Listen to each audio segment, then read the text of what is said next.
Sure. Today is going to be a little different than what we've done before. I'm not going to sit here and write down a lot of notes, but what I'm going to do is, this is part of why you do the code listings. I'm going to come in and discuss some of the stuff that you have done in the code listings and then give you a program to work on. This is the end of chapter 6 today. On Thursday, we will have our first test on chapters 1 through 6, multiple choice, true, false, some short answer stuff going on. Okay. For those of you that have had me before, same as it ever was, same kind of test. But I want to take a look at some of the code listings you typed in. Again, this one says program 617, but we're calling them code listing 617. The first one talks about something called a global variable. Now, we've had local variables, and you've typed in code listing 616, in which you had some local variables. For example, num1 is a local variable. It's used here in the main. When I go down to my function, I declare a second num1. Okay, so this is local down here. This one is local up here, even though they have the same name. This guy has a value. And when you ran this, you typed in 1, and it stayed 1. When it said, hey, go do another function, comes down here. This is a different one, and this one has the value of 20. So we get these different terminologies for local variables. It's only used in the main or a function. And really, technically, the main is a function. It has a return type. This is a void. It has a name called main. It has empty parentheses. Okay, so it's very similar. In code listing 617, you had a variable that was declared. Well, let me get a little, I don't want you to tilt your head. This guy is declared before we start the main. Okay, it's declared up here where I may put my prototypes. And in this one, I declare a global variable num. Now, this is not a really good habit to be into, making all of your variables global, because there's a chance you could screw it up later by declaring a local, reusing the same name by accident. Again, the reality is you're still doing 50-line programs, 100-line programs, but they're going to grow and grow and grow, and you're going to start to lose track of some things. So yes, there are a lot of advantages to a global variable. And as we take a look at the program, we had that num get the original value of 2, but when I came down here, I'm using it again. I didn't have to declare it. You know, this is where an accident may occur. I may say int num is a local, and everything's going to get all screwed up. But this guy is declared global. He can be used in the main, which you see right here. He can be used in down here, and I only had to declare it that one time. Questions? Okay, this next guy we're going to look at was something you typed up in code listing 622. And this is probably the first time this word static has been used and we've actually talked about it. Before we were saying, put it in, it's okay, just put it in, put it in. But we're now going to see an actual use of a static variable. Now, you notice normally I would say int stat num, okay? But this time I'm going to throw the word static in here. And what that does is says, this variable, once I start using it, is not going to go away. So if I leave that function and come back, it's not reset at 0. It stays at wherever I am. Okay, so if you notice inside of here, in this function, I keep changing the value. So when I run this the first time, it comes in and it declares a variable called stat num, and it's going to display it because it's going to be 0. I'm going to add 1 to it. Go back up to the main. When I call it again, it's going to say, oh, static, wait, I've already declared this. I'm not going to redeclare it and change its value. It's going to keep its current value. So as it keeps running through, it's going to keep adding values to it. Now, in 162 and CPS 230, you're going to do a lot more with static variables. In fact, remember in 121, we created classes. And an advantage of a static variable is to put it in a class. So if I instantiate multiple objects, I can have a variable that I can use to keep a total for each one of the objects. Don't worry about it right now if you don't understand what I'm saying. But hopefully you get the idea of being able to create a variable that doesn't go away. It's called a static variable. Questions? The next one, 624. Let's see, this program demonstrates default function arguments. Oh, okay. I know what it is. I didn't even have to go anywhere because the documentation tells me what's going on. Yeah, writing documentation in the beginning of your programs.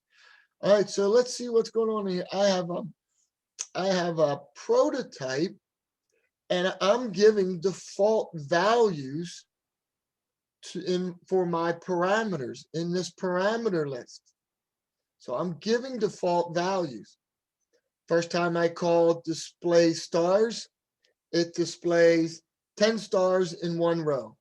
That's my default. Okay. When I come in the second time, I have a 5.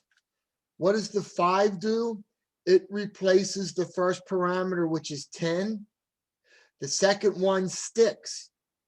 So when I come down, it prints 5 in a row of 1. My third one says, oh, make that first number 7, which is the columns, and 3 for the rows. And if you see, it's displayed out 1, 2, 3, 4, 5, 6, 7, 1, 2, 3, 4, 5, 6, 7, 1, 2, 3, 4, 5, 6, 7. Not something that's used very often, but we could put default values in. We put them in our prototype, and then we possibly use the defaults. We overrode the first one, or we overrode both of them. Okay, change that first one to a 7, change that second one to a 3. So we have that option of working with a default argument.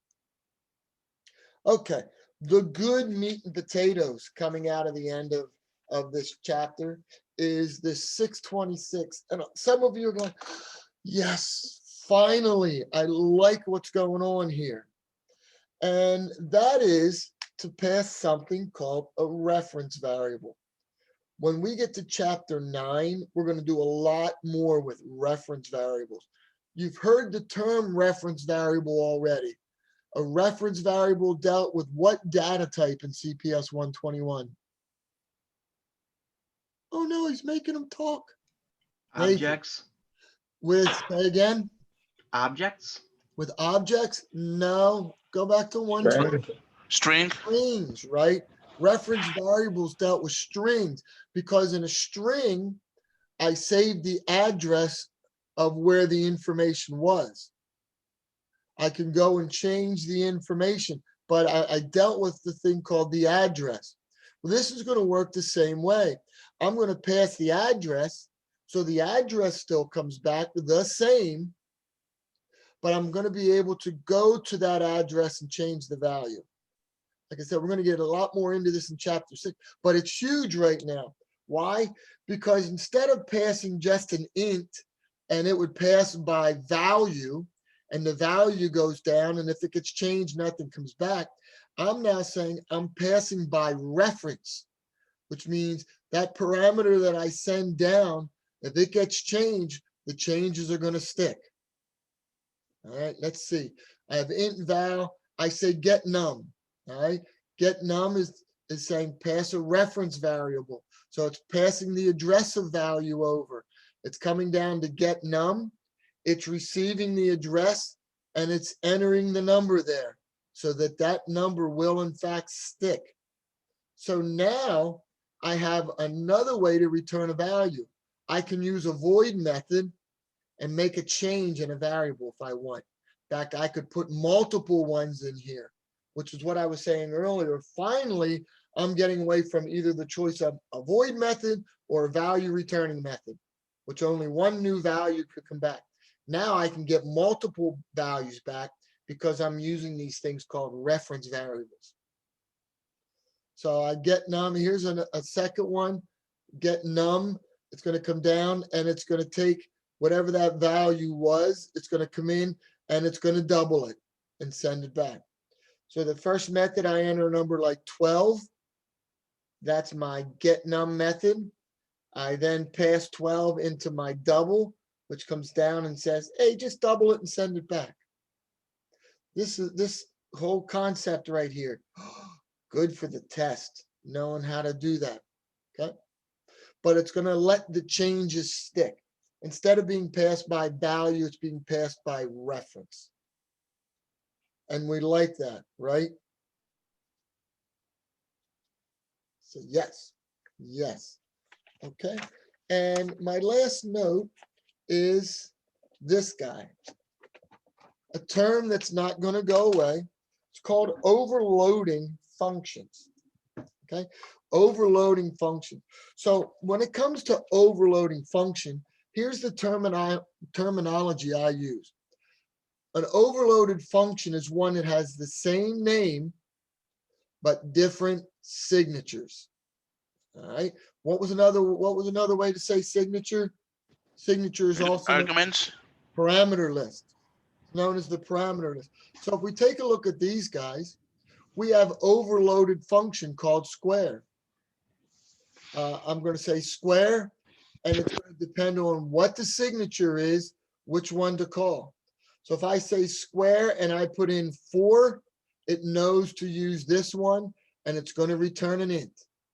If I say square and I send in 4.2, it knows to use this one, and it's going to return a double. So down here in my test data, you can see I have please integer and integer.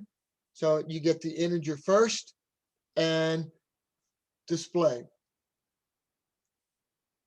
Okay, so here it calls the first prototype square, and I'm passing an int in, so it knows to go to that first function. Here I'm calling the method square. It's passing in a double or a float, and it knows which one to use. When I come over here,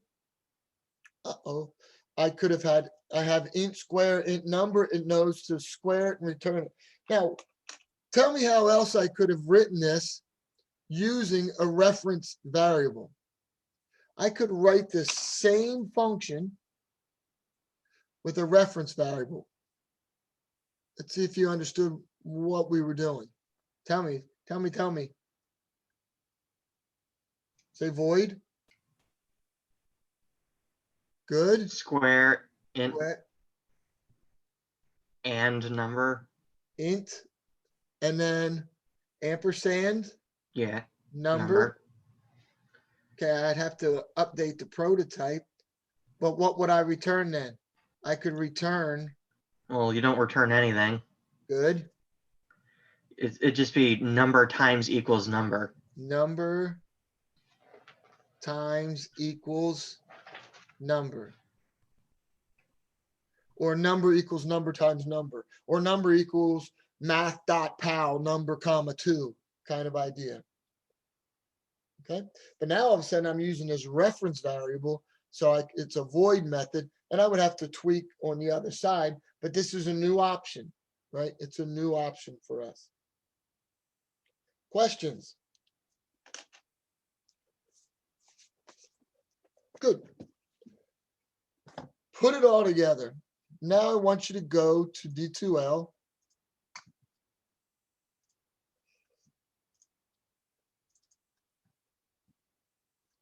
We are not 162, we are 161.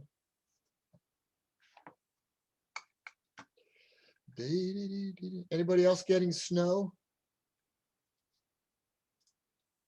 Sadly, yes. Yeah, I am too. I'm hearing a little bit more sleet down in Mount Joy, but yeah. All right, so what do you see? You see Happy Tuesday. Here's the program that I want you to finish.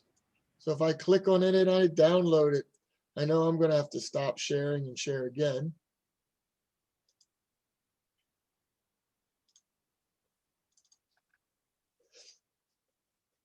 And as you're doing it, some of you are looking at my screen as well. I see void min wage char. Uh-oh, it's a reference variable to a character. I see void get info, void calc pay. I see an overloaded function void get info and an overloaded function void calc pay because the parameter lists are different. And I finally see a void get rerun val. All right, so let's see what's going on in this program. This program is going to do this. Wouldn't it be nice if I would have written up here this program, blah, blah, blah, but did a little bit better than that. This program is going to ask the user if they make minimum wage or not. Okay. If they make in minimum wage, that's line 13. That's that first method, min wage, is going to return a character, yes or no. If they make the minimum wage, okay, we're going to find out how many hours they worked. That's line 14. We're going to then take that value and pass it into line 15, which will calculate pay using the minimum wage.